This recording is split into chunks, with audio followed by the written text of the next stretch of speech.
Well, good evening, everybody. It's time to get this webinar started. So we're here this evening for a direct-to-consumer marketing webinar.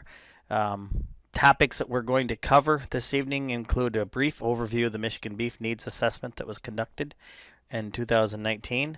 We'll talk about marketing, advertising, and sales. We'll talk about challenges and opportunities, lessons and learning. And then we'll talk about working together, partnerships, and farming. And then before you market, what are your goals? Our speakers this evening will be from the following farms: Pile Rock Farms, Absey Farms, and John Nelson Farms, or J. Nelson Farms, I should say. So J. Nelson Farms produces a healthy food for people who prefer locally grown, chemical-free food. This includes vegetables, eggs from free-range chickens, and 100% grass-fed, grass-finished beef. Their goal is to improve the health of the land and the food that it produces for their customers. Our second speaker this evening is Jenny from Pile Rock Farms, located in Fayetteville, Tennessee, which is 25 miles north of Huntsville, Alabama. It is owned by Walt and Jenny Schutte Patrick. They have sold through all avenues, including restaurants, grocery stores, farmers markets, and out of our famous meat wagon.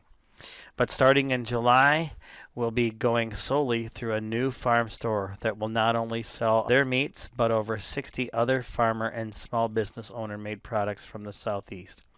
In addition to the store, they will be cutting their own meat in their further processing facility, as well as concentrating much of their efforts on agritourism at the farm.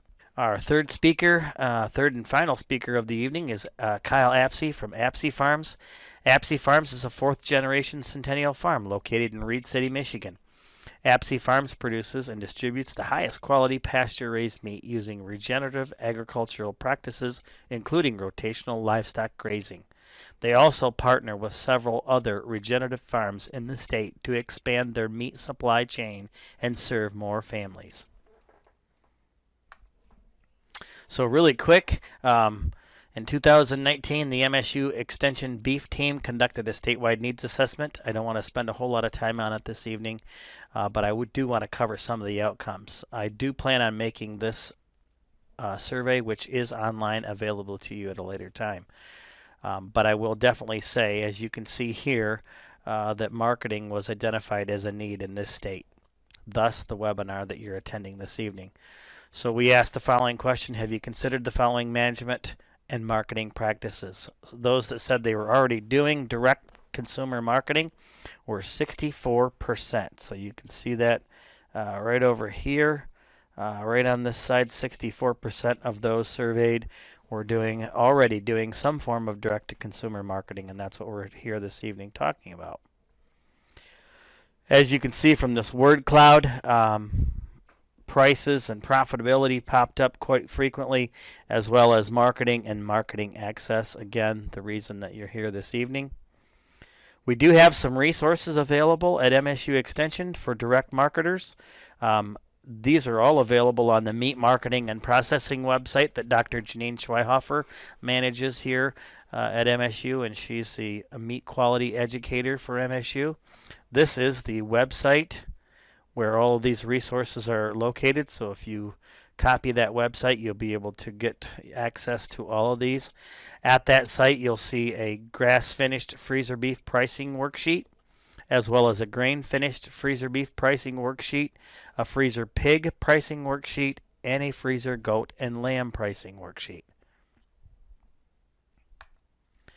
Well, again, we're going to get right into the meat, pun intended, of things this evening.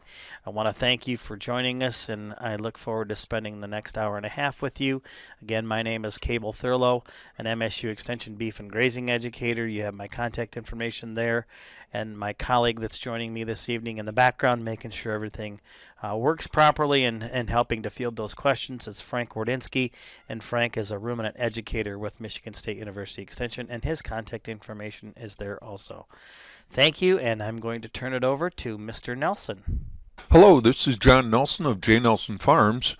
I'm here to talk to you a little bit about direct marketing. I appreciate Cable Thurlow setting up this webinar where we can discuss direct marketing. A few of my colleagues as well are going to be talking. I'm pre-recording this presentation just because it's summer and we've got beautiful weather here in Michigan, and I've got a bunch of hay down on the ground, so wasn't sure if I was going to be able to be finished baling by the time the webinar started. So possibly I'll be able to join. If not, hopefully for the questions at the end. Otherwise, here we go with my portion.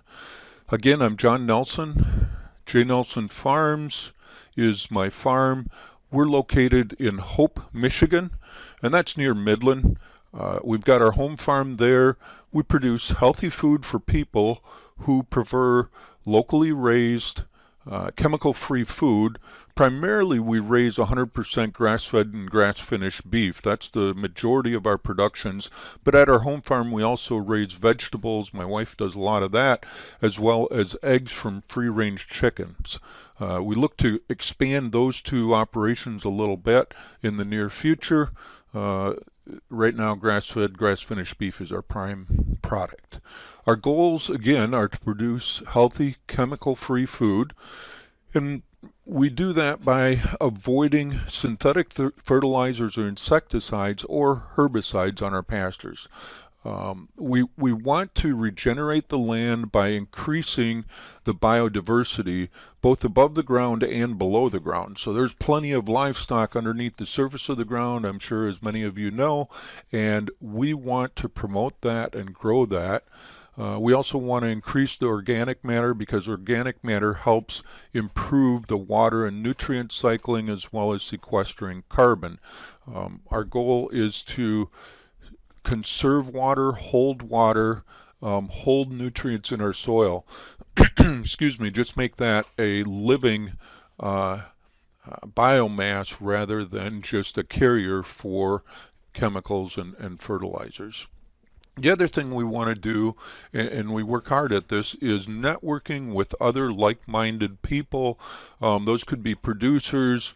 We work with supply chain folks, butchers, distributors, other producers that are doing similar things as us, just to work together and leverage our strengths and provide an opportunity for the next generation. One of the things we really want to do is make this a viable vocation for people in the future, for young folks. Our vision, and this is a little bit of a repeat of the previous slide, is to work with a network of producers, distributors, supply chain enablers to improve the availability of and convenience of healthy, locally grown food. One of the things we've noticed is, out in the country where we're growing the food and raising healthy food, it isn't necessarily convenient for folks maybe in a big city to come and get it. And so we're continually challenging ourselves to make it more convenient for folks everywhere to be able to access this food. We want to make it something they can feed their families, because we really feel like healthy food is valuable for our family.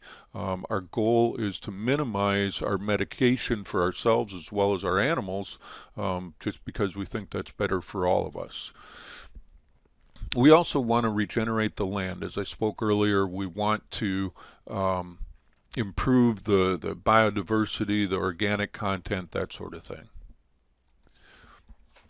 So today, really, I'm here to talk about marketing, and other folks, Kyle and our other colleague is going to talk about other portions of marketing. But what I want to kind of address is, what questions should you ask yourself before you decide to market? Not necessarily what do I do once I start marketing and how am I going to do it. Really, this is a question of, do I even want to embark on this? And what's options for selling my produce, and what are the characteristics and the resources required for each of those? So some questions to ask yourself is, how do I want to spend my time? And we'll go into each of these topics a little bit further. What really am I selling? Why do I want a direct market versus other options for selling my production, such as selling at an auction barn or selling through a distributor? And then, will people really buy what I'm selling? Is there a reason that I think this is something that people want as opposed to what other people are selling? All very important questions. So first, how do I want to spend my time? And here's several different ways to spend your time as an agricultural producer. You can spend it doing production, working with the livestock, growing the vegetables, harvesting feed for the winter for the livestock, um, pulling weeds in the garden, planning the hoop house. My wife does plenty of that and really does a great job of that. Or you could manage the supply chain, and I should say, and or you can manage the supply chain, the production side, the processing side. Once that produce is ready, whether it be animals or vegetables or eggs, storage. How are you going to hold that inventory between the time that it's ready to harvest and customers are ready to use it? And then how do you get it to the customers? And then the logistics of the whole thing. How do you move it around? Do you have refrigerated trucks? Do you have cold storage? All of that sort of stuff. And then another way you could spend your time is interacting with the public, doing social media, Facebook, online. I am no expert at social media. My wife is kind of the guru for that in our operation. But I hear things like Instagram and Twitter and Snapchat and Facebook and all of that. And I know they're very important, but I am certainly not one to be on those things. And then other areas are interacting with people in person. That's still a very important aspect of developing customers. Go to arranging meetings with customers, go to a meeting, think about what do they want to hear, putting together a presentation, identifying the characteristics of your product that people are interested in. And then all of this is building relationships. Marketing and selling is about building relationships with people who are interested in the product you're producing. So when you're thinking about that, about spending your time, these are areas where you've got to say, okay, am I good at this stuff? Am I not good at this stuff? Am I interested? Do I want to do it myself? Or do I want to work with somebody else who's really good at it? Just a lot of questions around how to get your product to a customer. And then what am I selling? Am I selling beef? Am I selling vegetables? Am I selling eggs, chickens, hogs, pork? There's a lot of different agricultural products to sell, and that's kind of the primary product. But then also, are you selling your story? How did you get to this point in your life? Why are you producing each of these products, and why do you want to produce these products? Why do you do what you do? And is that something that people would be interested in? Chances are they probably are. And so then you need to work on developing your story. When somebody asks you, why are you producing lettuce or watermelons or things like that? You can answer that question. Here's why I do that. Here's the stages I went through in life and the questions I went through in life to get to the point where I do this. For myself, just quickly, I grew up on a dairy farm in Wisconsin, loved farming, came to Michigan for a job with Dow, got into farming on the side just because I loved it so much, did cash crop farming, decided I wanted to get away from the chemicals and have a more direct relationship with customers. So we got into grass-fed beef. We've always raised a garden. We really, as we raised our family and thought about the products we produced, decided we wanted to make them more and more healthy. And then also we started investigating regenerating land and the health of the soil and climate impact and carbon sequestration, all of those sorts of things, and decided our positions on those, um, and ended up where we're at right now. And we're excited about where the future is for us, but that's the story that we share when people come and ask us why we're doing what we're doing. Another thing is, what is the impact on the land of what you're doing? Is that a selling point for you? Is that something you want to promote? In general, people, and primarily customers, are looking for an opportunity to feel connected to country living and the land. And by sharing your story and being able to articulate what you're doing, folks are able to feel that connection. That's one of the benefits of local sales, when they can come and see your farm, or at least talk to you as a farmer to hear about why you're raising products the way you do. Another question is, why do you want to direct market versus other options to sell your product? Direct marketing requires effort and resource to build your own brand. As you see down in the corner, or up in the corner, our logo is displayed on each of the slides. It's J. Nelson Farms. We spent quite a bit of effort creating that logo, putting together that logo. First of all, the picture, and then thinking about, okay, what is our brand? Our brand is, what do we want people to think of when they see that logo? When they hear the name J. Nelson's Farms, what do we want them to think of? And that can be organic, it can be chemical free, it can be something like easy to work with and very friendly and very customer focused. Those are the characteristics of building a brand. So first of all, you identify your logo and your brand. Then you identify what are the characteristics you want people to think of. And then you have to start thinking about, okay, what do I need to do to support those characteristics? How do I make people think of that when they see my brand? The other thing about direct marketing could be that you end up with lots of small payments.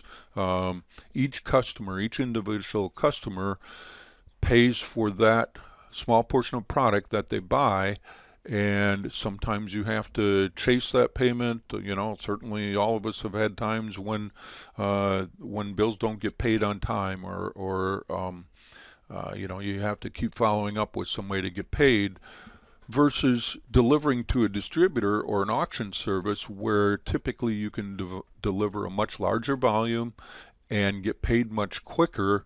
You just don't get the same profit margin. So the next point, a bigger profit margin could be available as a direct marketer. You can cut out the middlemen.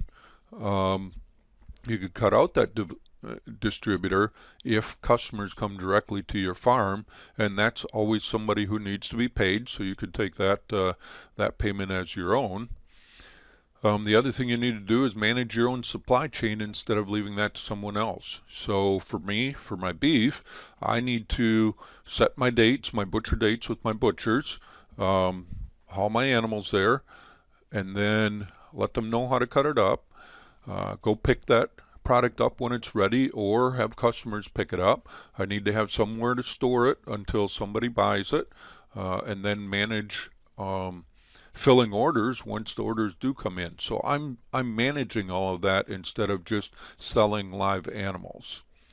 The other characteristics of a direct market is that you have direct access to your customers, so you can tell them your own story and build your own relationships, so that they feel connected. They can come out and see where their food is being produced. This is many times is a positive thing, but from a producer standpoint, it also could be a negative if that's taking time away from production activities that you'd rather be spending your time at. Another question, will people buy what I am selling? First of all, before you really start selling anything, you got to think about, okay, who are my customers? Who are the people that would want to buy what I'm selling? Is it the local neighborhood? Am I planning to sell across the state? Am I planning to sell nationwide? Maybe even globally, you know? Are you selling your produce globally? And based on your identified market and where your customers are, how are you going to get your product to those customers?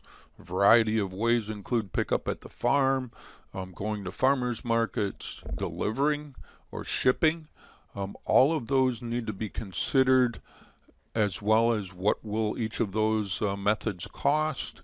How are you going to man or have hours available to do each of those? Just considerations for what you're selling and how you're selling it. And then where will I inventory my product between the time that it is harvested and when the customer wants it? For me, with my beef, do we have cold storage? Well, we've just recently added cold storage on our farm, and so we are able to handle some inventory. We also contract with other folks to store some beef for us. But those are all considerations that need to be accounted for prior to having that product ready. If you don't have a place to store it and you don't have customers to buy it, you can lose a lot of product and a lot of money by just having product that goes bad or goes out of shelf life. So those are some of the questions that I think is valuable to ask yourself as you're thinking about direct marketing or sales development, developing your customer base. Here's a couple of summary points that I came up with. Certainly there's plenty of other things to think about, but just ideas that I kind of use as I'm going forward. Rather than trying to be great at everything, partner with others to leverage skills and strengths. I certainly have weaknesses and strengths, and my goal is not to spend time trying to improve my weaknesses. I want to find somebody else who has that as a strength and then partner with them so that I can leverage my strengths and they can leverage theirs, and together we just have a better offering. Work together with others rather than competing. Be honest and trustworthy. It seems like, I did spend a good amount of time. I just recently retired from Dow. I was in the corporate world and I was on the commercial side, so doing sales and sales development and things like that. And there's a lot of just negative competition going on in this world. And I think we can enjoy life a whole lot more if we work together rather than competing with others. If there's somebody selling the same product as you, brainstorm together, figure out how to do it together. Don't. It seems like it's just hurtful and stressful for each of us if we try to compete too much with other people. And then another point, figure out what's right for you.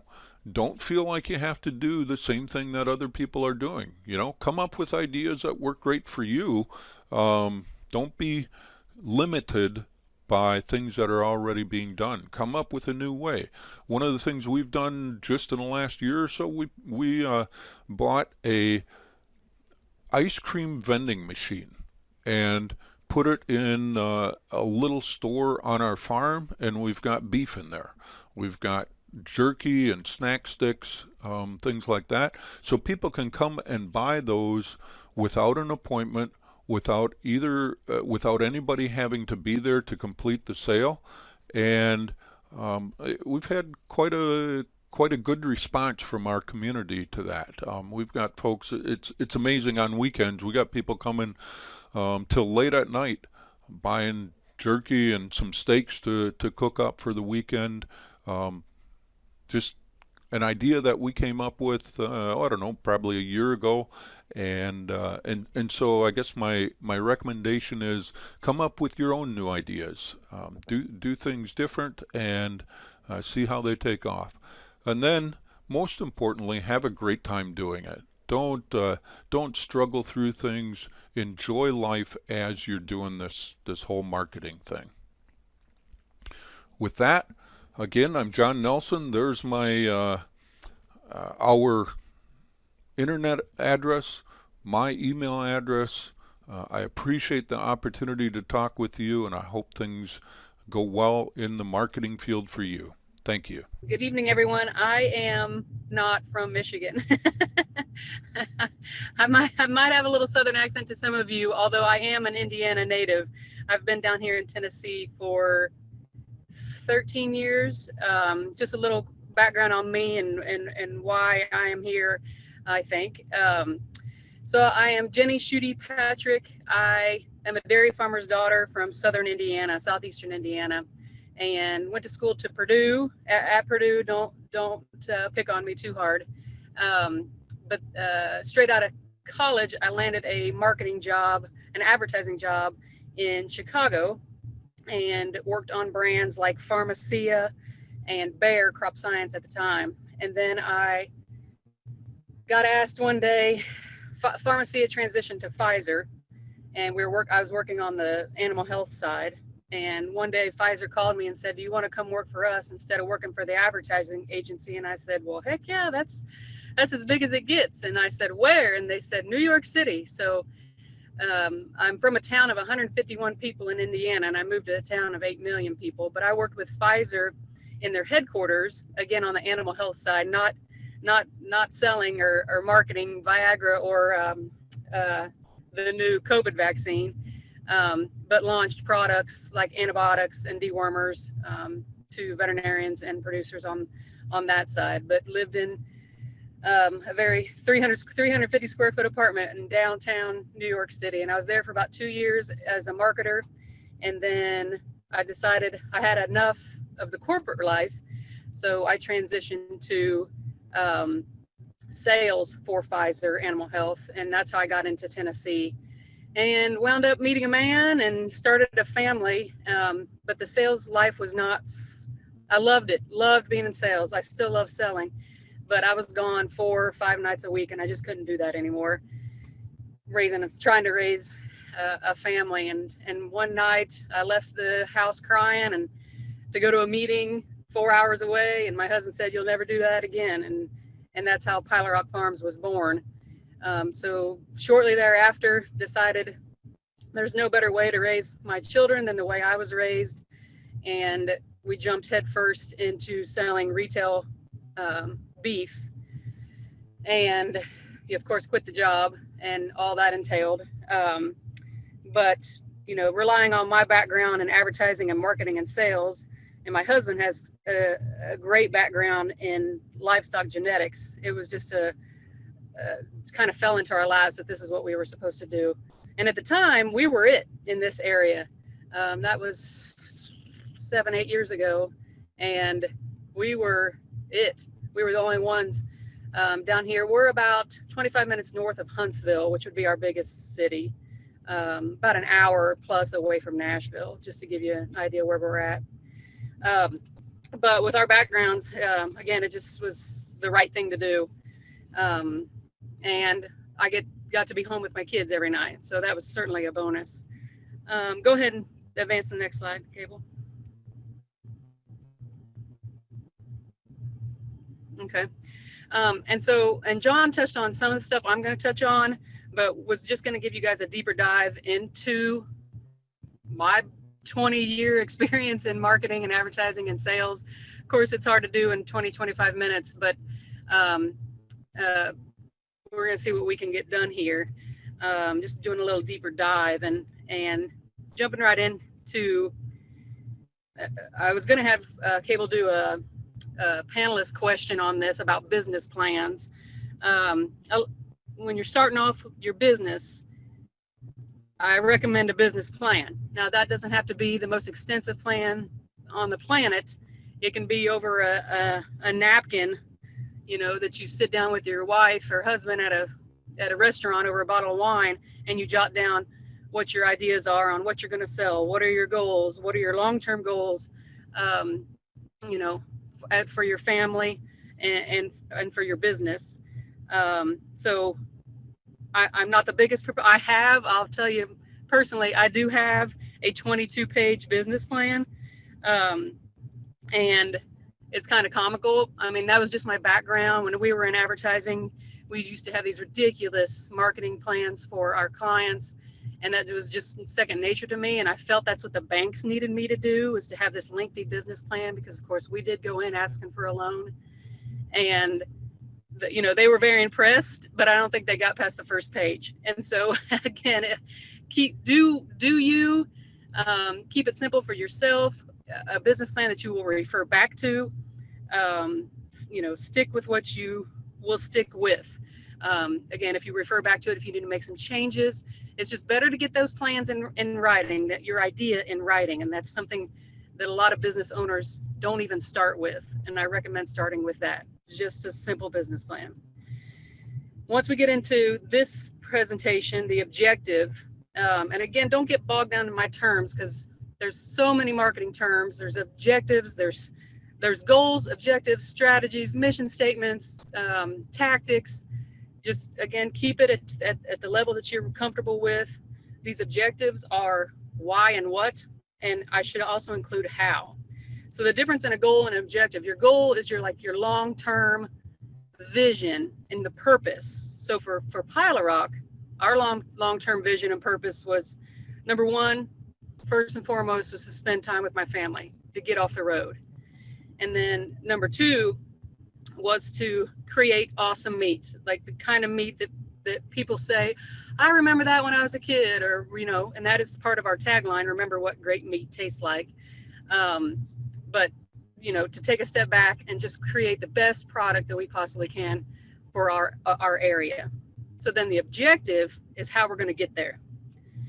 And, where is there? What's your why? So for us, our objectives to my number one goal is to get off the road, spend time with my family.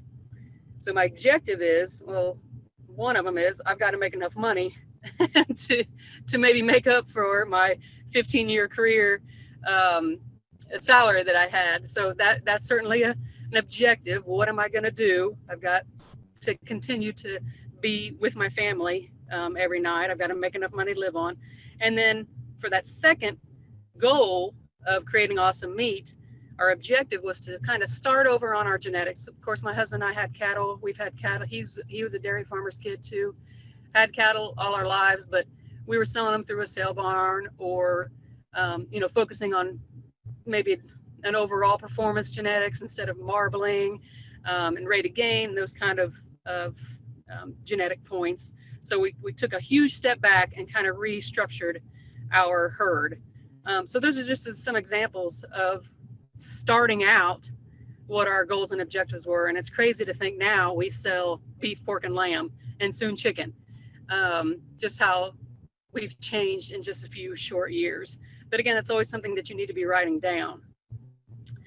Okay, so moving on, the unique selling point.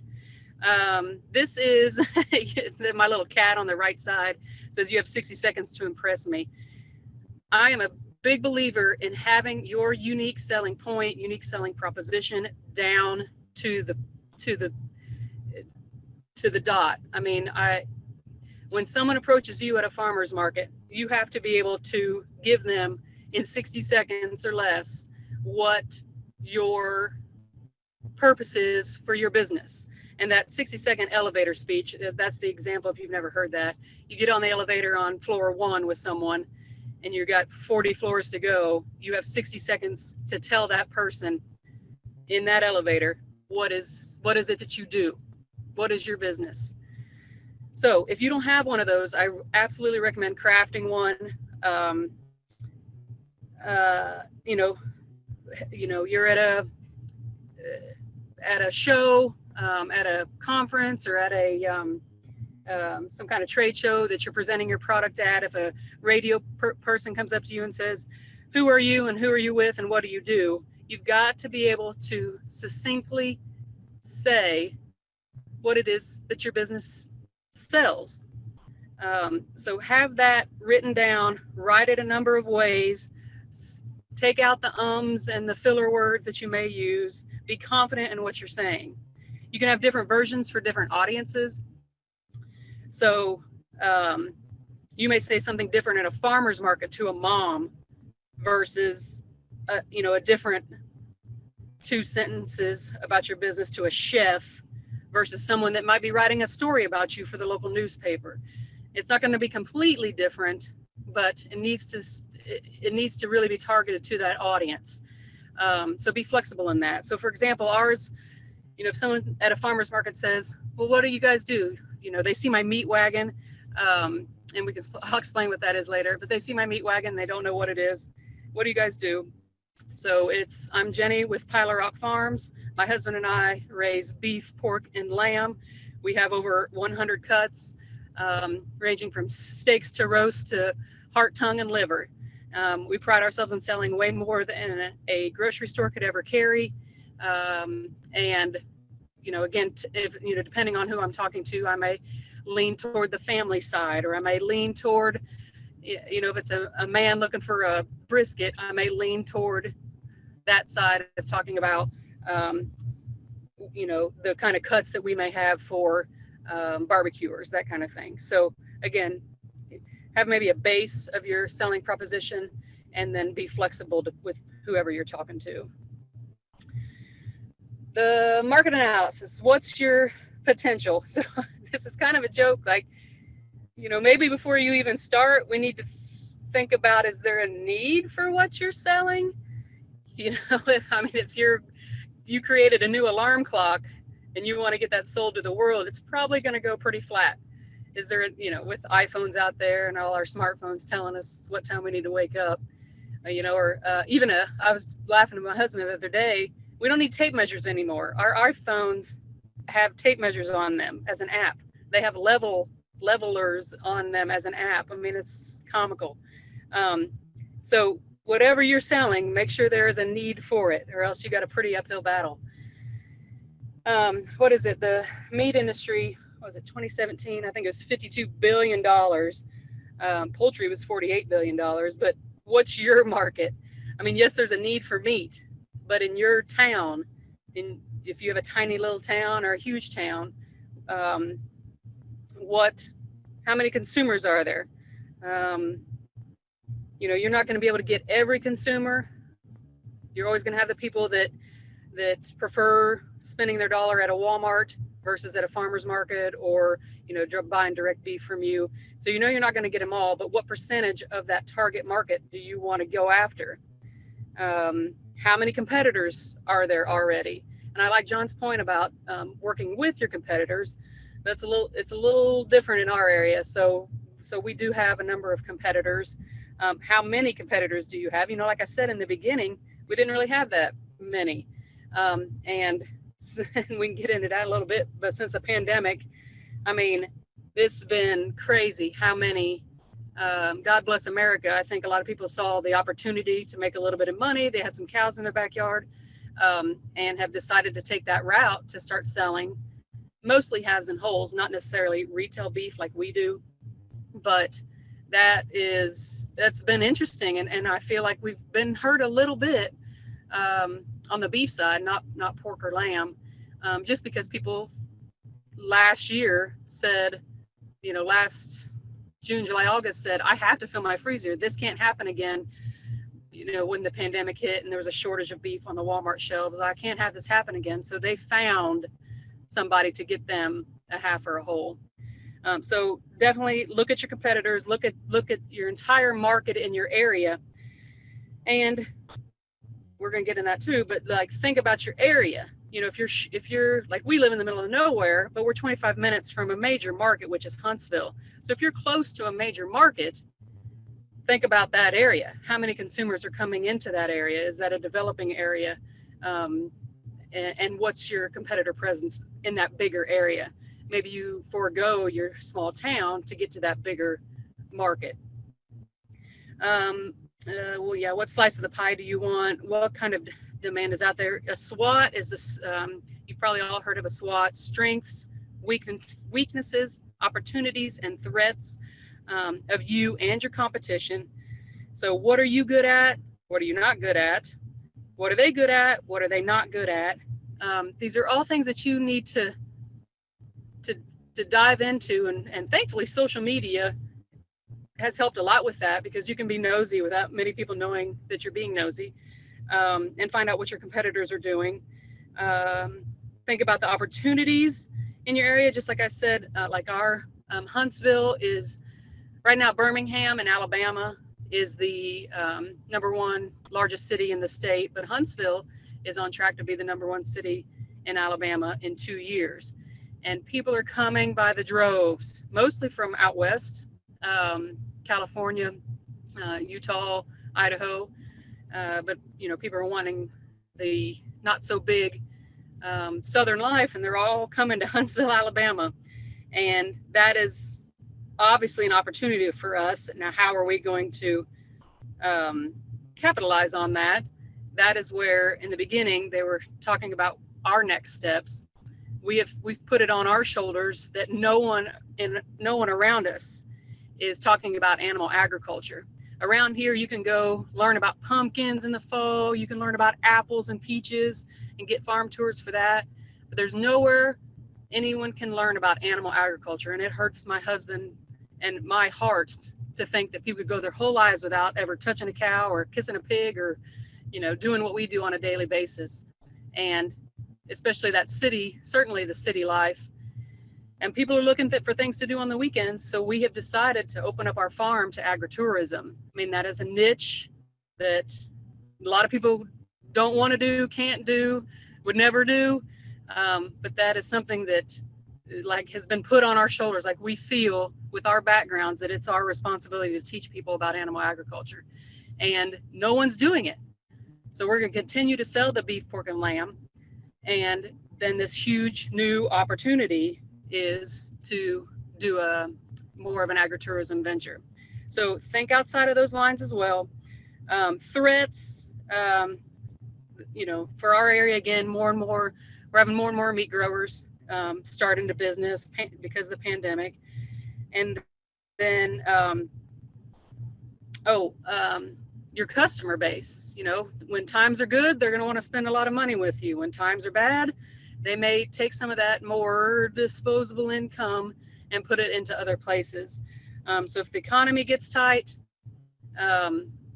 you got to be careful with, if you're planning on growing, here we are trying to launch this agritourism venture, and, COVID hits and no one's allowed to leave their house. I mean, so it was a little risky there in the beginning. Of course, things are opening up, but you got to think about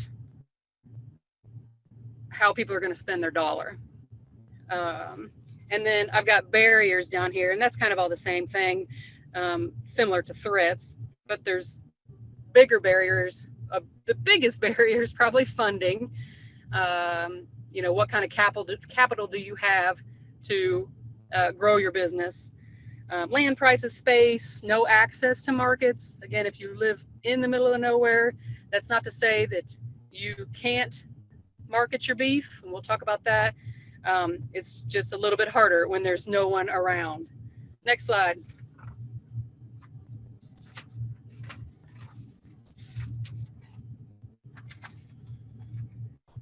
Oh, price. Price is a fun one. I belong to a lot of these online Facebook, Instagram groups that are like meat for profit or local meat groups. And everyone comes on there saying, what should I price my market pigs? What should I sell my beef for? And these people are coming from all over the United States asking these questions to people all over the United States. And it always gets me because, what they can sell it for in California is a lot different than what we can sell it for in Fayetteville, Tennessee. And what you really need to do is take a huge step back and do the math. I have analyze on here. What are your expenses? First and foremost, what are your expenses? You've got to figure out what your base price is. And don't just think about your expenses as your butcher fees and your feed costs.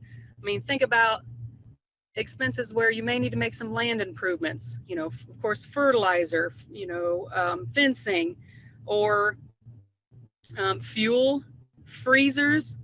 If you're going to get into the beef business selling meat, you need some freezers. What if something breaks down? What if you have a hard winter? If we have a drought, those aren't normally foreseen expenses, but those are things that you need to calculate into your price and the in case this happens price. So again, you got to figure out what your base price is, and then you got to figure out what kind of profit you want to work off of. You know what your base is. Do you want 20%, 30%, 50%, 80% profit off of your base price? I mean, are you trying to replace a salary within the first year? Are you still working a day job and you're just wanting that farm to break even the first year or two? Those are the kind of things you need to think about when setting your price. And then once you get your price figured out, then you got to take a step back and say, well, what can the market stand?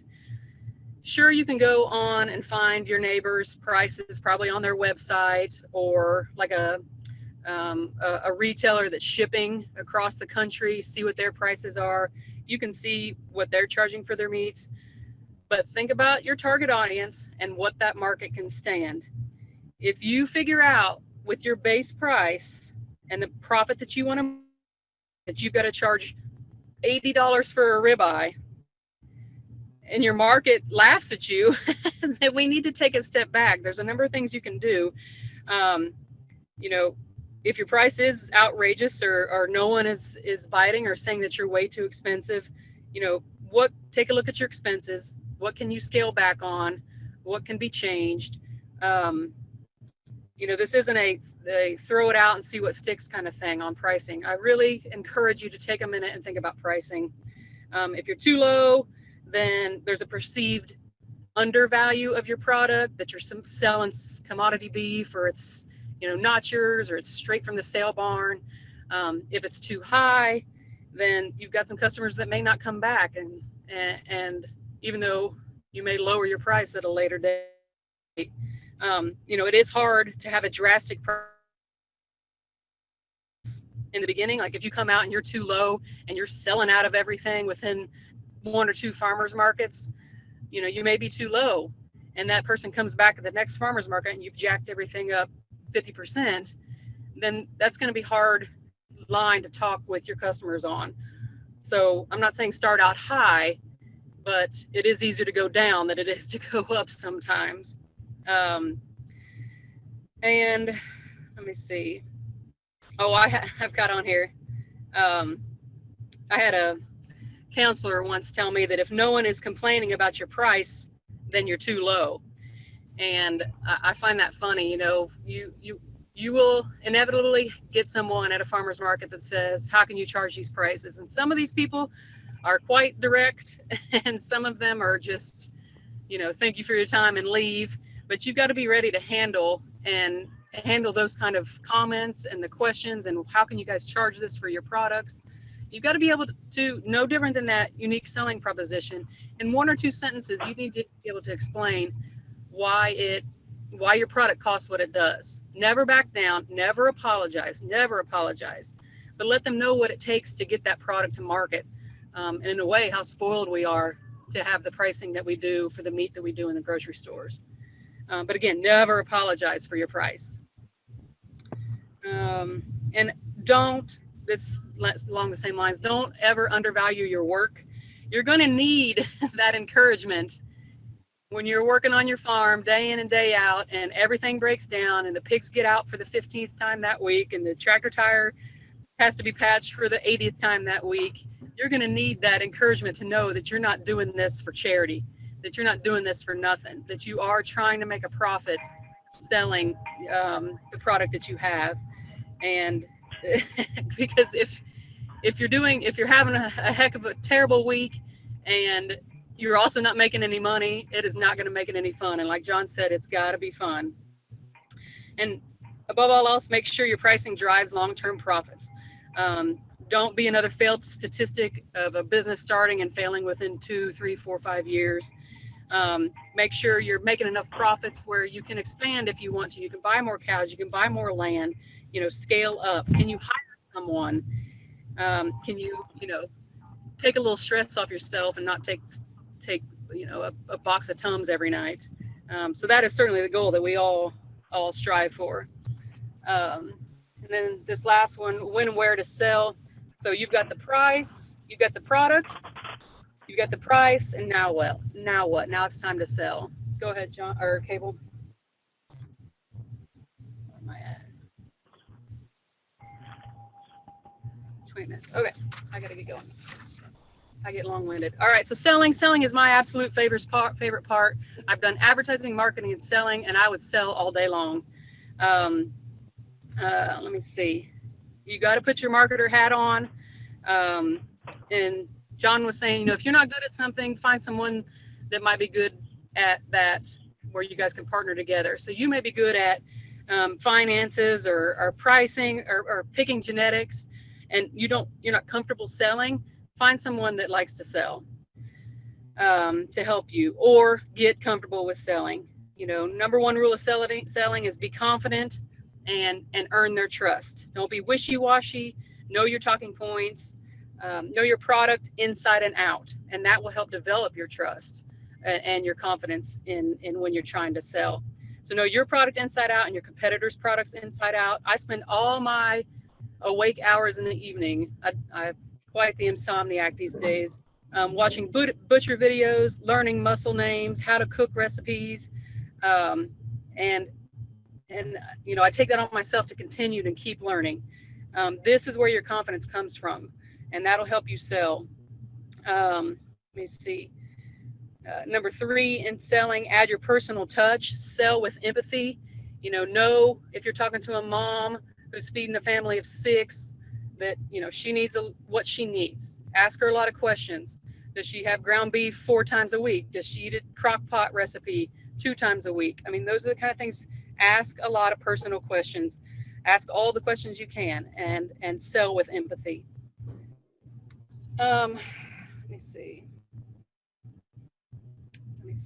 And then, yeah, of course, build a relationship. Number 1, first and foremost, of all of the sales classes I've had in my, 10 years of selling, it's all about building that relationship, asking the questions, and showing that you care, and not necessarily just selling them a product, but giving them a product that they need. All right, let's go to the next one. Come on, Gabe.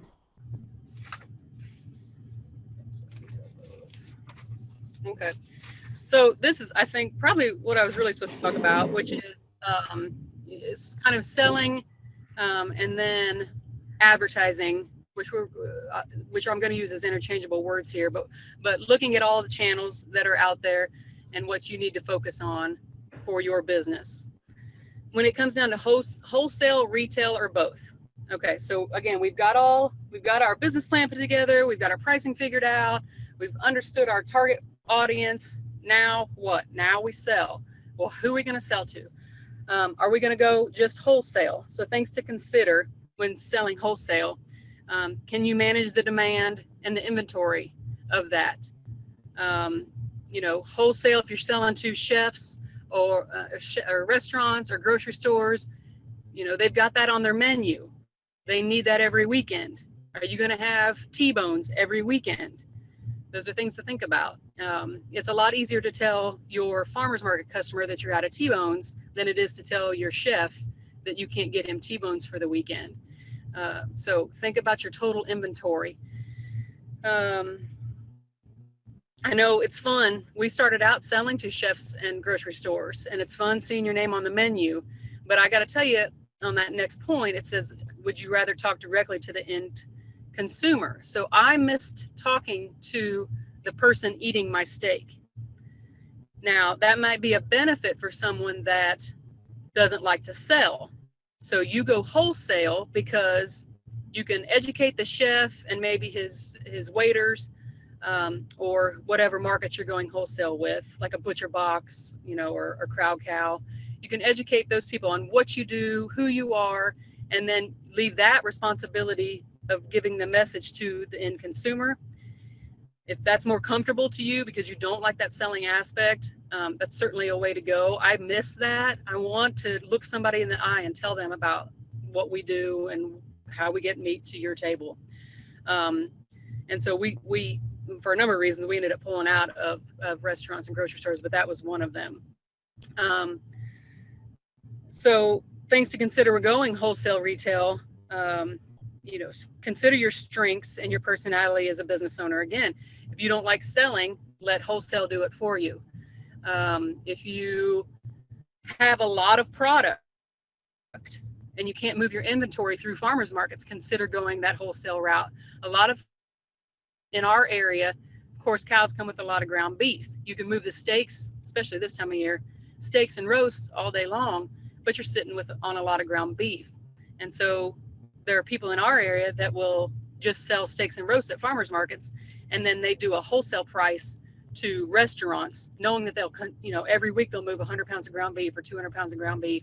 And that keeps their freezers and their stockpile rotated, and make a profit off of that. That next point is be careful to put all your eggs into one basket. So we've got another friend of ours doing this about an hour away, and they only went to restaurants. They did 400 restaurants all over the Southeast, and then COVID hit. They butcher their own product. And then, COVID hit and all the restaurants shut down, and they were sitting on tons and tons of beef, tons of animals that needed to be processed. And so they had to punt and pivot. The biggest word of 2020 was pivot. They had to pivot and they opened up a store on their farm, started doing social media really heavily, and tried to move that product. And I don't know if they were able to sell it all, because they have quite a number of animals that they process in a year. And they also opened up. They were only butchering for themselves, but they started opening up and butchering for others. And we went to them for a while, just to try to keep their employees, to keep product moving. It was certainly a crisis for them. So something to think about when you're going strictly wholesale or strictly retail. If something as crazy as a pandemic happens, what are you going to do? And that next point on price structure, 30% margin. So we were selling, normally when you sell wholesale, typically sell it cheaper because people are buying it in so much bulk.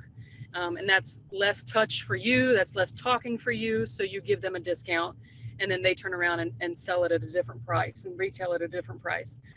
But, the average is 15, 20, 30%. So if we think back about your price, when you set your price, you knew your base price and you wanted to make a margin or a profit of 50%, but then you're turning around and only doing wholesale and cutting your price by 30%. So now you're only profiting 20%. Is that okay? Are you able to continue making a profit on that and continuing to grow your business with that? And for us, one of the biggest reasons we did get out of wholesale is we were selling so much retail, local farmers markets, and out of our meat wagon, the individual cuts. And why would we sell wholesale when we can sell retail? So that was probably the biggest driver, was, taking back some of that margin and giving it into our pockets and not giving it to the restaurants and the grocery stores. Moving on to local, regional, national, or both.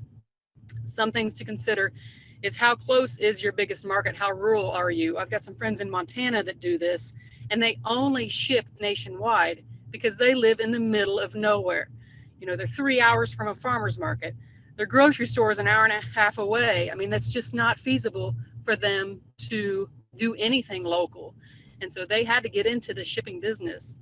And, if you've got a town that's an hour and a half away, but it's huge, is that worth it to you? Is that worth the drive to go to that kind of a farmer's market, or to, sell halves or wholes into a bigger audience?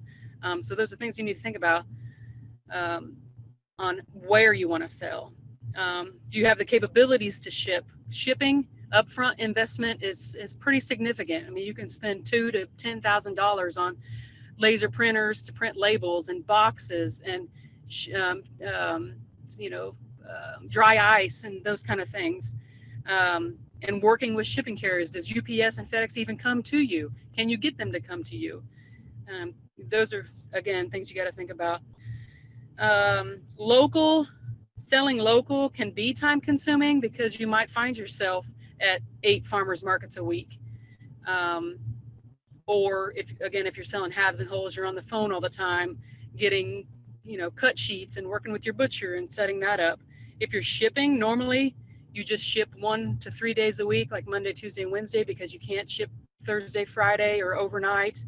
You don't want products sitting in a warehouse on a Saturday, Sunday. And for those that may want to stay home, shipping is an option, because if you're able to build a workspace on the farm, you can ship your meats directly from your farm. You're able to stay home with your family, and that may be a better option for you.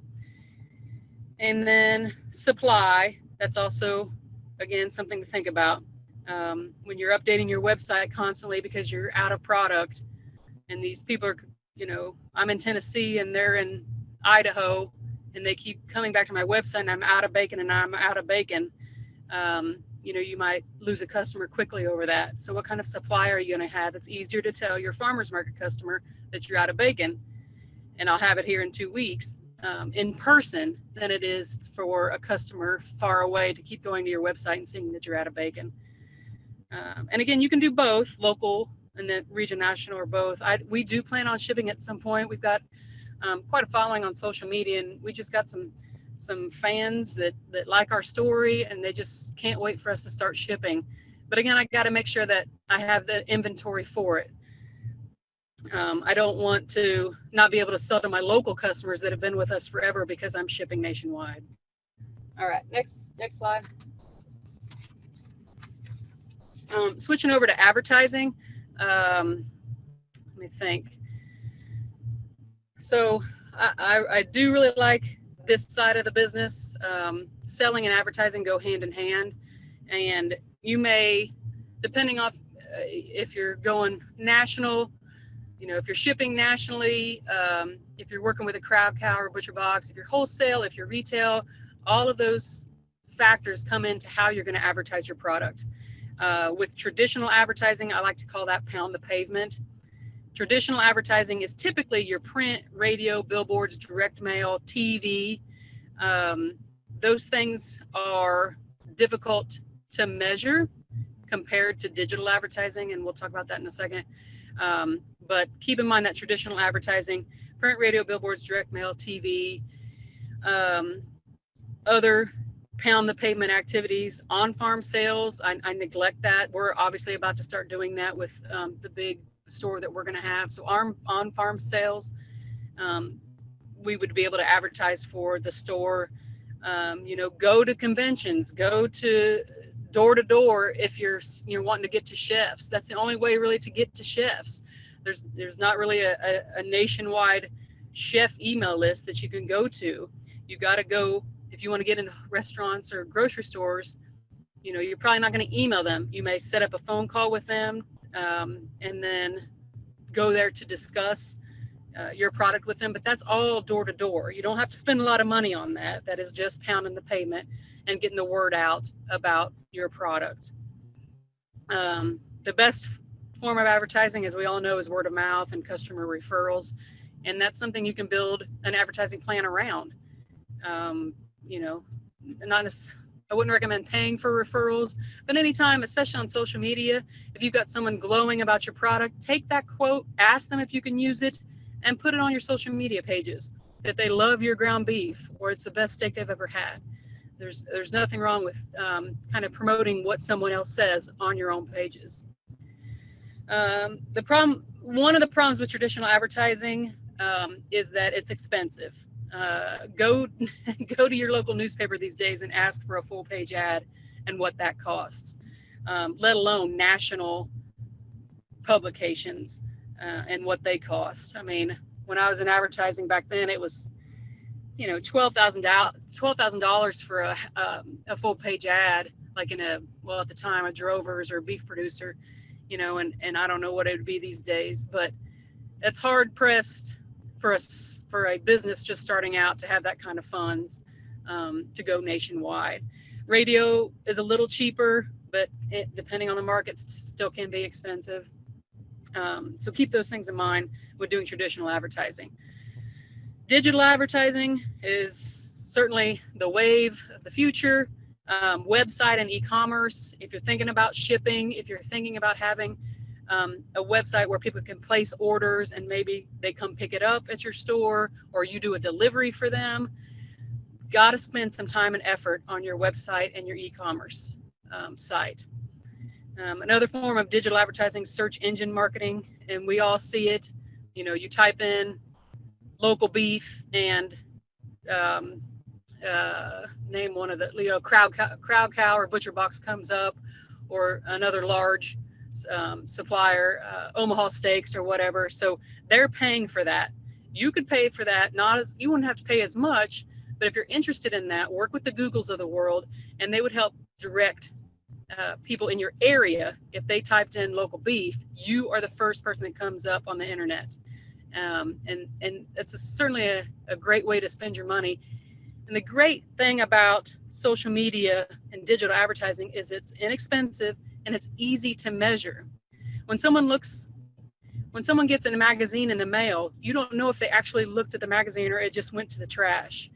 But with the website and digital advertising, you can tell if they clicked on it, how long they sat and watched that on their phone. I mean, it's amazing the detail you can get on measurement for digital advertising. Social media marketing, which I recommend everyone does. If you don't like doing it, find your spouse that likes doing it or your kids, but you have to be able to build your story. It's so easy to build a story on yourself and your farm and what you do through Facebook and Instagram and the Twitters of the world. I have found that Facebook is better for me, very local. So if I'm running a special on ground beef, I'm going to put an ad on, I'm going to put a message out on Facebook. I might buy an ad, but probably not. Just put a message out there because I strictly have so many hometown followers on there. Now on Instagram, of course, it's more pictures and stories, but I feel like I've got a broader audience. And so when we start shipping, I'll do a lot more advertising on Instagram because I have such a more national audience watching what we do every day. But again, it's very inexpensive and super easy to measure and track. Google Analytics and Facebook Analytics. Instagram even has, of course, Facebook owns Instagram, but it's a great way to see who's looking at your message. You know, you can track it down to what time of the day they're looking at it, what age group they're in, how long they've looked at your message. It's really fascinating. And then lastly here, I've got email marketing. It can be time consuming, but this is the now. You have to spend some time on getting an email list put together, because someday Facebook and Instagram and Google, it's all going to be gone, but you will have a way to get a hold of your customers through their emails. That's never going to go away. That is something I absolutely recommend spending time on, is capturing emails, doing whatever it takes legally to capture these people's emails and talk to them frequently. Commit to whatever you're going to do, whether it's once a week or once a month, but commit to talking to them often so they don't forget about you. You stay top of mind, and they have to physically delete you, but they're going to think about you while they're deleting you. So that's very different than just scrolling through your Facebook or Instagram sites, and they may scroll so fast that they pass right over you. In email marketing, they have to physically delete you and see that message came in. And so that's just another touch point that you may never get on a Facebook or Instagram. And Facebook and Instagram are really, you know, we don't pay to be on there, and they can do whatever they want. So you say one bad thing on there and you're put on the naughty list for a while, and your views are low and your likes are low and your sales are low because of it. So they kind of manipulate that and control it, and the rhythms are constantly changing, and it's mind-boggling and it's tiring, and you wouldn't have that with email marketing. You get to narrate, you get to control the message, and you can certainly push to those that want to see your message. Okay, next. I'm not going to go, certainly don't need to go through this. It's just this decision tree that I put together for those that may still be struggling on how you want to sell, who you want to sell to, where you want to sell to. These are just a decision tree to think through it. You know, do you want to go the wholesale retail route? Do you want to go local or national? And then just some options to advertise, whether it's pounding the pavement, email newsletters, farmers markets, you know, e-commerce, just kind of thinking about your market, your product, and how you need to get the product to the masses. So thank you all for your incredibly valuable time and attention. My name is Kyle Lapsey, and what I thought I'd do with my time here is share a little bit about why we direct market here on Lapsey Farms, my story and how I got to where I'm at today, our values and how they drive most of the decisions that we make here on the farm, the biggest challenges that we faced since direct marketing, some advice, and lastly, leaving time for some gratitude before the overall questions and answers. I thought I'd start with a poll. Everyone's been doing polls. So my question is, do you know the fastest way to become a millionaire farmer? Survey says, start with 2 million. Okay, bad joke. But sadly, there's probably more truth to this than many of us would care to admit. And that's probably why some of us are here this evening. So that leads into why we direct market here in our farm. And it's essentially to capture more of the retail dollar. So as of 2020 data, according to the USDA, the farmer receives less than 15% of the retail spend for food at the grocery store. And why is this the case? Well, it's because of all the steps that it takes from the food to get from commodity farmer to the end consumer. And it requires, in the current systems, each of these steps, and a lot of times being separate businesses.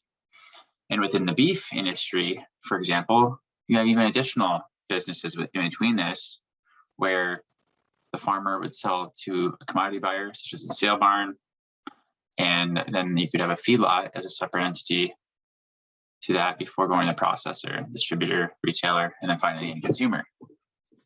And this industry and all of our industries have evolved over many years, but we'll get to the challenges later. So my name is Kyle Lapsey. I was born and raised on our Centennials family farm, located in Reed City, Michigan, there in the star. And growing up, I spent a lot of time on the farm. There I am with my brother and my cousins. And when we weren't working, we were being dressed up like John Deere ads. So I really enjoyed the time growing up on the farm, and I learned a lot about hard work, a lot about nature, values, and really appreciated it at the time. I didn't anticipate I would be moving back to the farm so soon in my career. And so I did not study agriculture in school. I went off to the other university in the state and studied engineering, minored in business, and eventually started my career in management consulting in Chicago, where I would spend a lot of time working with pharmaceutical companies. And I really started to understand business, but also our industrial healthcare system, and since then our industrial food system. And there are a lot of parallels between the two.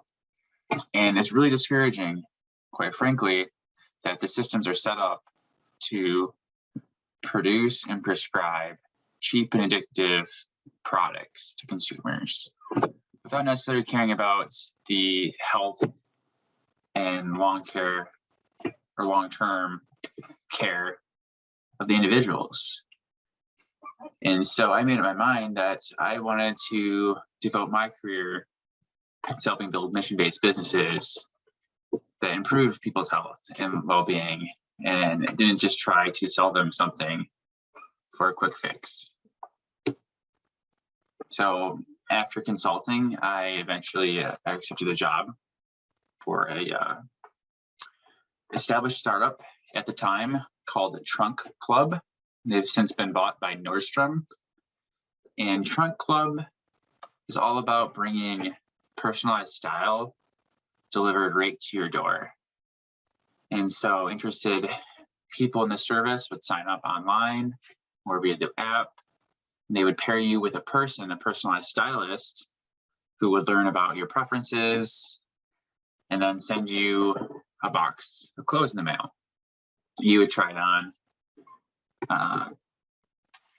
keep whatever you like, and then send the rest back in a prepaid envelope. And really neat, at the time, they were the first company to really offer this door-to-door clothes that you could try on and then ship back. And I worked as an internal consultant in the strategy and analytics team and learned so much while I was there.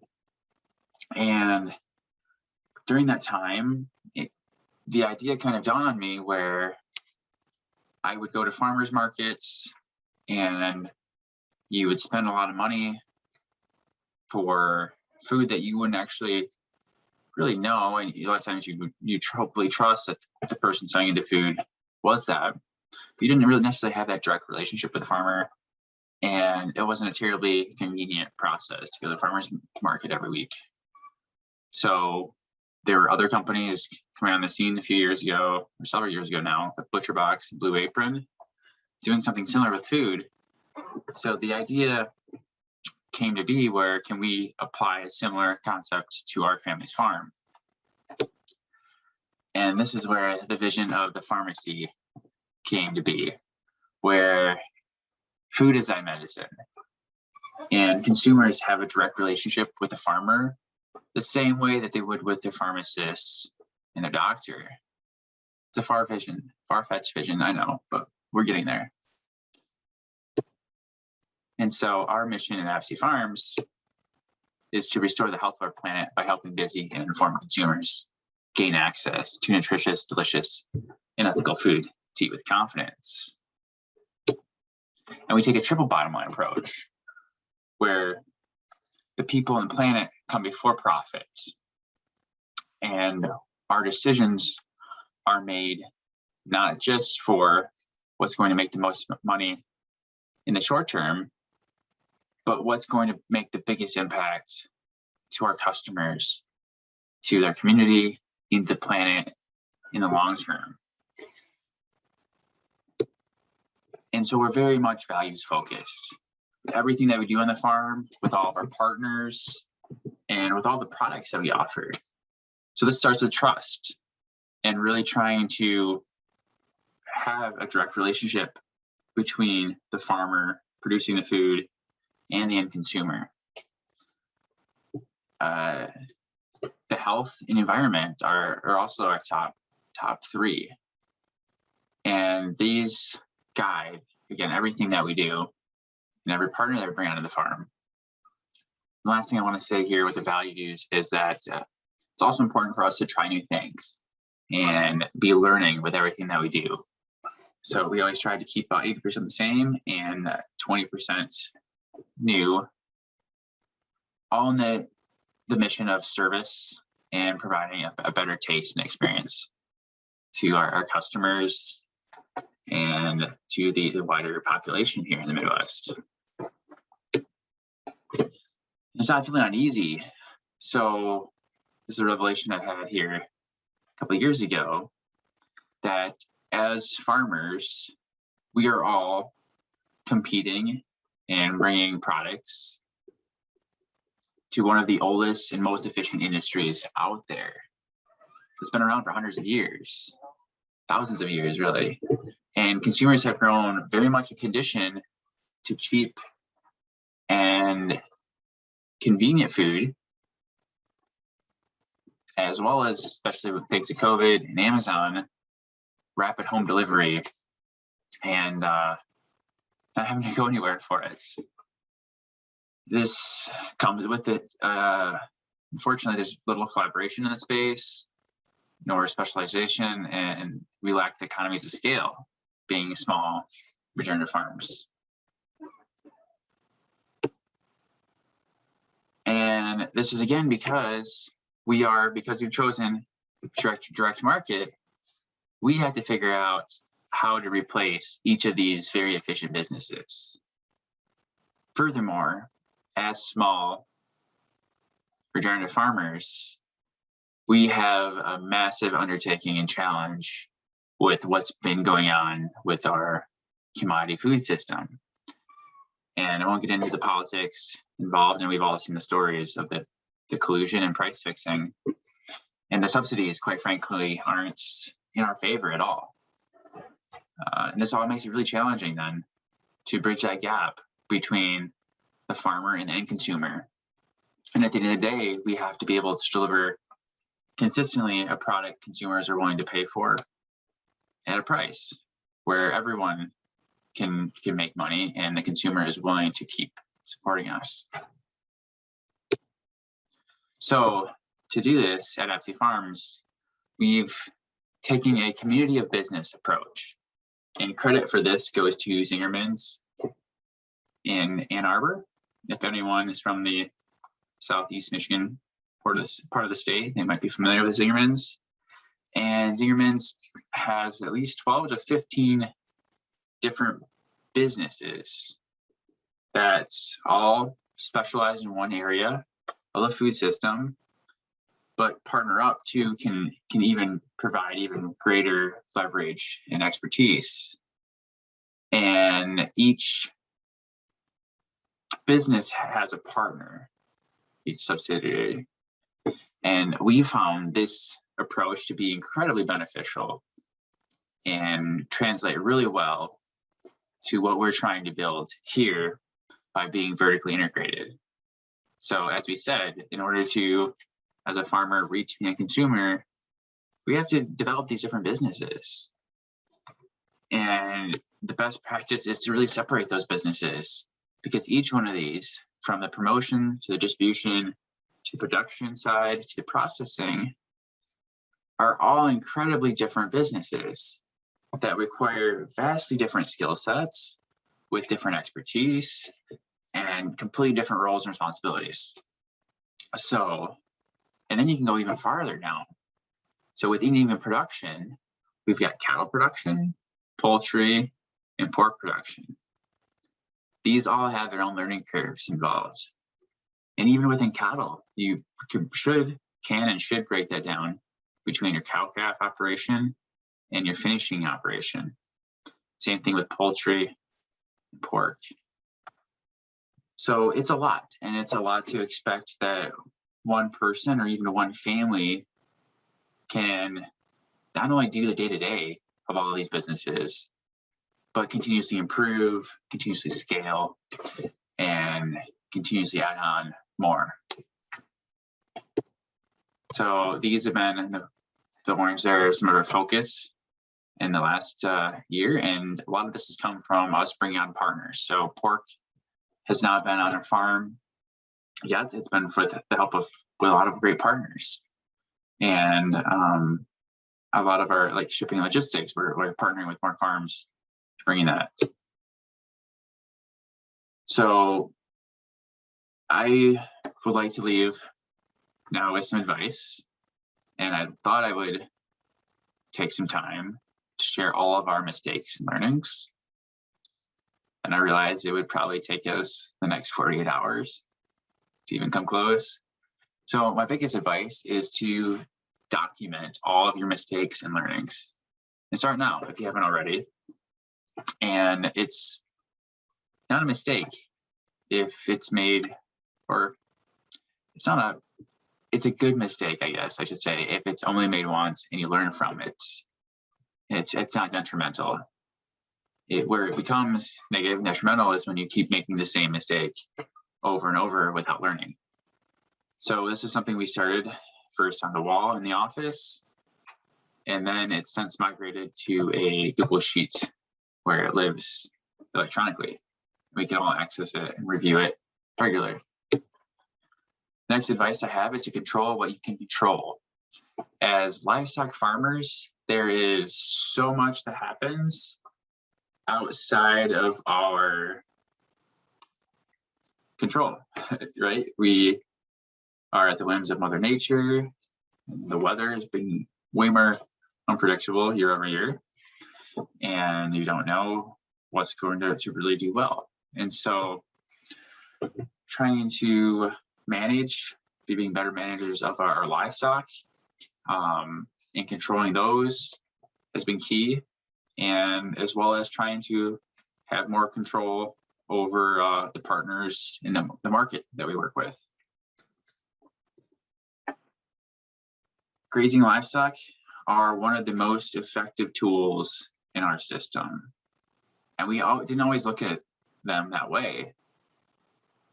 Jenny has alluded to talked about these hobbyist farmers, and they have, and you can think of some too, that have livestock more as pets, and they really enjoy having calves and being out there with them, but they don't think of them as working to help improve the land, improve the ecosystem, and increase their supply of sellable product.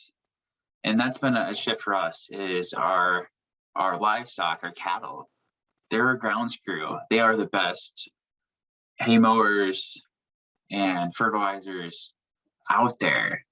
And if we let them do their job and manage them in the most appropriate way, we don't need all these expensive inputs and inputs that are only just leading to pollution and all these cascading detrimental effects over time. Instead, livestock are way better. And one of the reasons we brought on poultry to the farm is to increase our diversity and inputs of any sort of poultry litter and nitrogen fertilizer. And these chickens have been amazing at doing that. However, this is a big caveat. Each new enterprise you bring on, while it can have a tremendous impact to the bottom line or the soil or soil, they also require a tremendous amount of work. And not only the production side, which with chickens, it was a lot of work in infrastructure figuring out how to raise the chickens. But the biggest concern and hurdle has been also the processing. And it's not something you always think through when you get started. The other advice, similar to like letting the livestock do the work, is to use hay as a tool as well. And it's one of the most effective tools we have found at improving our fields. And no seed dealer or fertilizer salesman will tell you this, but it is. And so lastly, I believe the biggest hurdle holding us back as farmers is not having more collaboration and specialization with what we're doing. There's far too many farmers I've met that have the mindset that they want to do it all themselves, and they want to try to do everything for everyone. And as the saying goes, jack of all trades, master of none. And I think we all would do so much better trying to figure out, like, what do we really want to specialize and focus on? And then how do we collaborate with more like-minded farms to be able to bring more of these amazing products to more customers throughout the state and throughout the Midwest, without all of us having to get really good at every type of food that we're offering. So we have been really fortunate at our farm to have some great strategic partners. And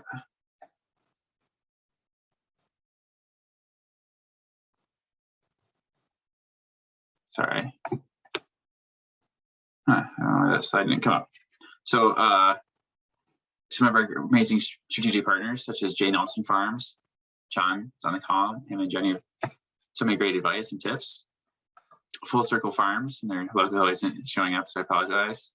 And then Michigan State Research Center, Lake City, as well as the Chatham, we've been able to partner with to extend our grass-fed beef supply.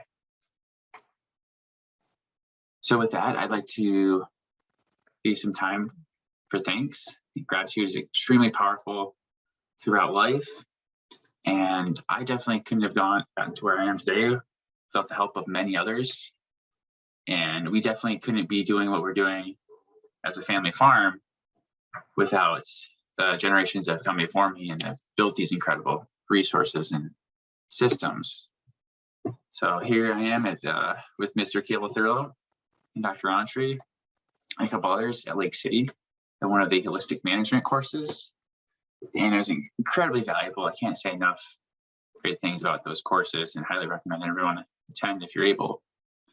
And I think it's incredibly inspiring and remarkable, the work that Michigan State is doing with the Savor Institute and really leading the front on the grass-fed beef research and best practices when it comes to producing them. Not only the best way for producing the best beef, but also in doing the way that improves the land, improves the soil, and decreases the input costs. So we've learned so much from Lake City, Dr. Entree and Mr. Cable Thurlow. Thanks again. Hopefully there's another in-person conference later this fall, hopefully early spring, we'll see. And then Mr. Jerry Lindquist, ex-grazing educator, now full-time farmer, at least aspiring full-time farmer and neighbor. He's been incredibly monumental in helping us shift our mindsets and our practices. I think this picture isn't probably the best because it's still very much overgrazed, and the field looks, I think this was a few years ago. So this was when we first started out. It was not best practice grazing. And we've really come a long way with our operation, and we really have Jerry and his advice, Michigan State Extension, to thank for that. And last but not least, I could not do what I do, and we could not have built the business that we've built so far without these people, for sure. So my parents and my grandparents have always worked full-time all at the farm to support their expensive passions. And they have built these resources and obtained these resources over 100 years now with the family. And it would be incredibly expensive, and quite frankly, it would not make sense for me to do starting out if we did not already have these resources. And each one of the family members also does so much on the farm, and we've all grown to where we own a specific area of the business. So my grandma, for example, helps a lot with deliveries. She helps with some of the day-to-day chores when we have to. And then my dad really owns that side of it with the beef and the chicken side, and my mom takes care of the layers and does a lot with our helping with our packaging, which is what I really focus on, the packaging and delivery. And that's a full-time job in and of itself. So we're looking to hopefully hire here. We also have a farm manager that helps out with the day-to-day. And then we really couldn't do what we do with the sales and marketing if it wasn't for Sarah and Ashley here. So Sarah helps with all of our customer communication, and that has been incredibly valuable. And then Ashley helps with all of our marketing and emails and social media, which she does an incredible job at. So we are very blessed to have all the help here. And even with all this, like we're still very much burnout, I'll be honest. There's still not enough time in the day or the weeks to keep up with everything. And so we're hoping to continue to grow. And to do so, we definitely have to continue building out our team and building out our partners. So if you're interested in joining us to hopefully collaborate and help fulfill a very valuable part of our community of businesses in the future, or would like to just partner and work together in any part of the supply chain, I'd love to hear from you. And that, again, there just needs to be more collaboration and more specialization here if we really want to make an impact at scale. So if you're interested, please reach out. This is my email here on the screen, and you can also follow along on social media. If you're ever on Instagram or Facebook, check us out at Apsey Farms. So with that, I want to thank you again, everyone, for your time and attention, and open the floor for any questions. Kyle, thank you for taking the time to join us this evening. We do have some questions. How would you structure a partnership that leverages each other's strengths? Can you give us some examples of how this could work?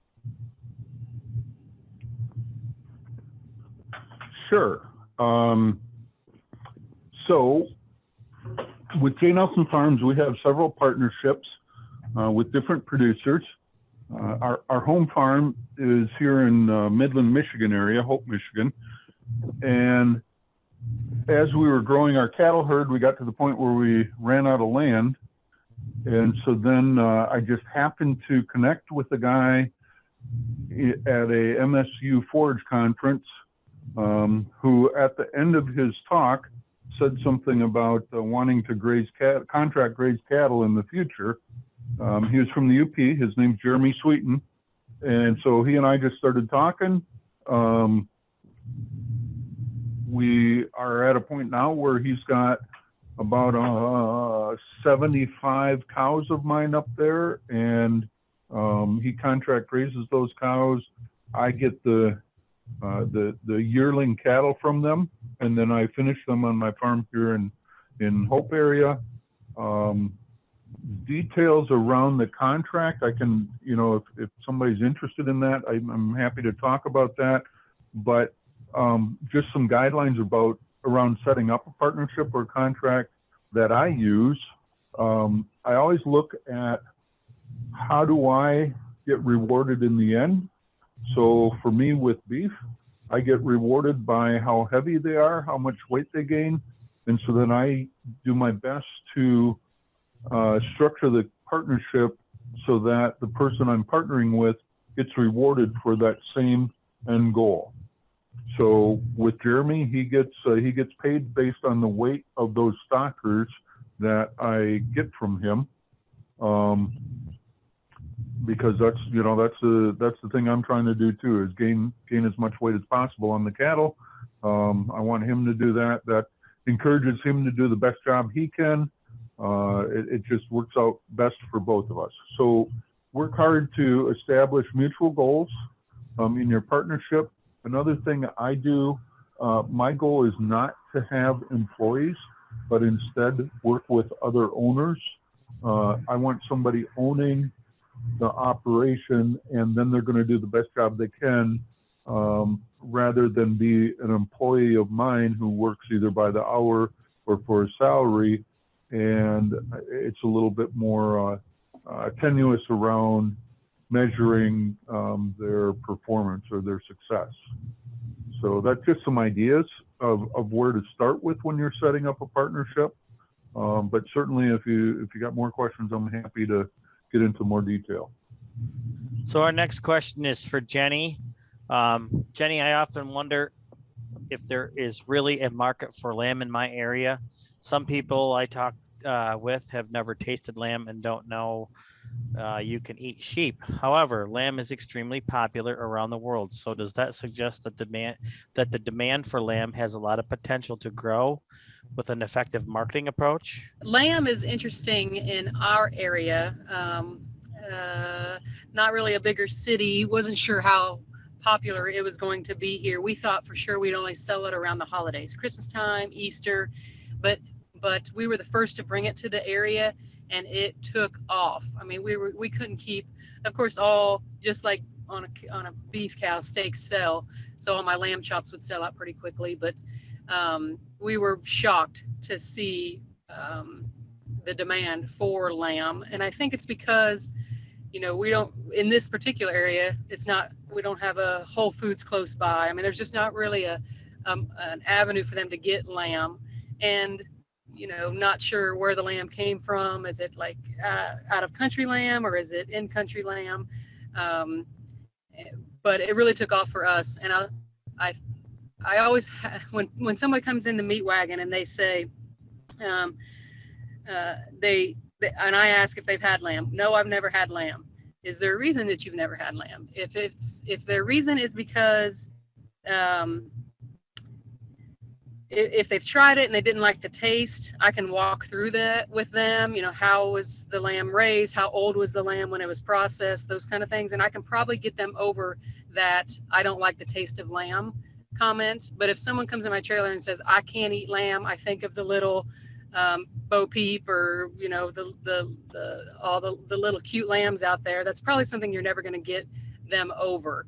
But again, the market for us really grew, and we constantly have people wanting to try it. The ground lamb, and I will sell more roasts around the holidays, leg of lamb, full leg of lamb. But we also started putting our ground lamb into ground lamb sausage links with flavors, and that's a great introductory taste for them if they're not sure they want to jump off the wagon and go straight lamb chops.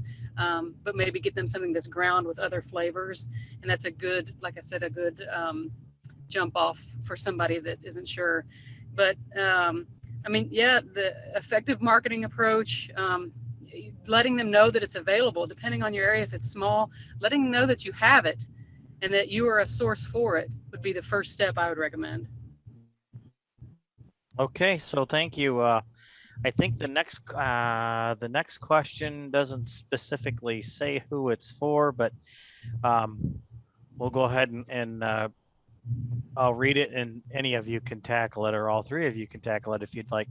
What are ways that meat producers manage supply, assuming they are breeding, birthing, and raising their own animals? Could it be a selling point that local pasture-raised lamb is seasonal? And Jenny, since you're live, go ahead. Yeah, I might say you can maybe think about it like turkeys or any other kind of seasonal product. A lot of people that grow turkeys just do it for Thanksgiving, even though some people, I don't know who, eat turkey all year long. But you can maybe think of it like that you only have it for the holidays, and pre-sell it, get it sold, get it out of your freezers, get it sold before you even have it in your hands. And what's the harm in that, and creating demand for your product? And that's the best case scenario, is not having enough. And you can plan your marketing around that for the next season, to either increase the lamb that you're growing, or get your hands on more lamb and pre-sell it. I would look at it like turkeys, and go that route. And yeah, it could be a selling point. Like, hey, we're coming up on Christmas, or we're coming up on Easter, and we have lamb for sale. Book now. Kyle or John, any comments? Yeah, I'll add a quick point to that. So agree with everything Jenny said. I do want to emphasize the community business approach in that slide, where we broke down even the cattle into, you have a cow calf operation, you have a finishing operation. And I think it depends on your enterprise, whether it is seasonal or whether or not you're going to produce it year round. For us, beef, we really want to have that year round. Chicken is another staple that people like to eat year round and cook year round. But with us being pasture based, we have a hard time producing it year round. So offering fresh, that's not possible. So for our supply chain, we have to do frozen, both beef and chicken. And so then, like John said, like then freezer space is a real concern. And you got tens of $1,000s in frozen storage or really expensive rentals. So it's just all these things you have to think through based on your situation and what enterprise you want to build out. And then I think really the key is to figure out, like John, what are your gaps? And if I may, Cable, I could probably just take the next one too, because it's about the partners. Yep, go ahead. And so we think about, like, if I had that slide, I show that slide again about the community businesses, because we want really partners, kind of like John said, where you want someone to own it. We want not really someone else to own each one, but to partner with them, ideally 50-50.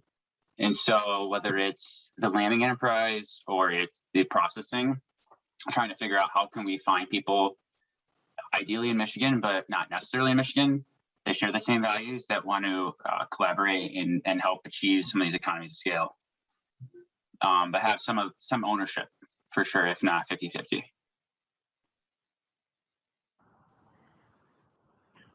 So this is John. A couple of additional comments. I agree with everything that Jenny and Kyle said.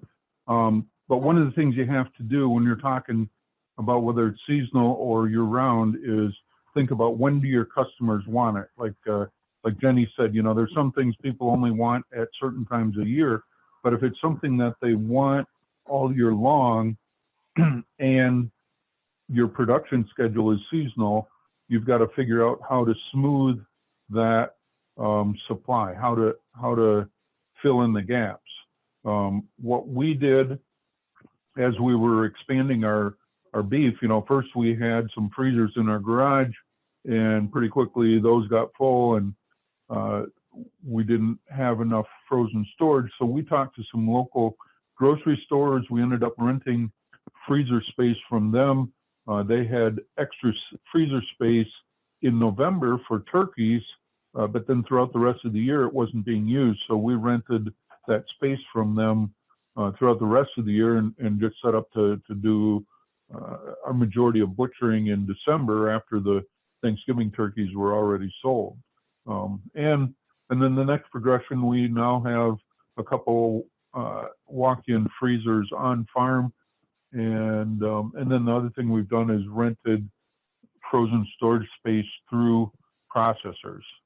So, you know, so identify the customer's buying trend, and then figure out how to match that with your producing trend. I want to thank all of our speakers this evening, Kyle, Jenny, and John, for taking time out of their busy seasons to spend some time with us this evening to share successes and failures on their farms. Do appreciate the three of you. So thank you for taking the time to do that. Thank you, everyone. Have a good evening. Let's go. Thanks, Cable, for setting it up. You bet.